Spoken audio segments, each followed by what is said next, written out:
Joining us tonight with reaction, Leslie Marshall, radio talk show host and Fox News contributor, and Lars Larson, host of The Lars Larson Show. Lars, your reaction. This is terrible for America, and the other dot we haven't connected is when these new plans are forced on people, as you pointed out from Ovik Roy's report, tens of millions of people watching their policy costs go up, even if they're working for a big employer, and watching what they get go down. What's it going to do to the economy? We were all worried when things like the Social Security tax increase came. Can you imagine what it's going to do to America's economy when tens of millions of families are losing additional $200, $300, $400 per month and getting less for it? This should make Americans very, very mad, and especially because we got a president who lied to us. We've previously impeached presidents for lying to us. I think this president deserves it as well. Leslie?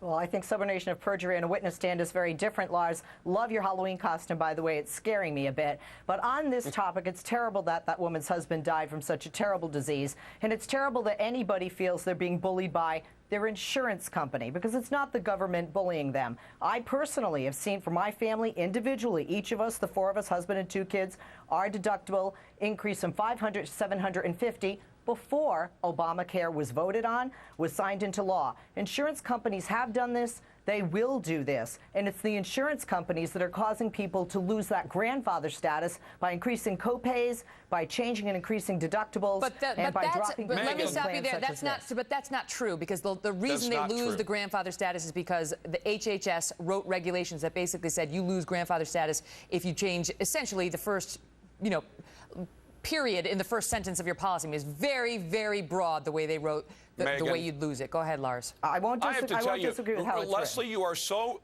you are so wrong-headed on this. This change is being forced by the government. This government, Obamacare, instructs those insurance companies to add additional items to coverage that people did not choose to buy. When you add extra options onto anything, including insurance, it costs more money. You want to lay it at the feet of the insurance companies? They don't have any choice. Yeah. If you tell them to cover more things, it's going to cost more money. Last word, Leslie.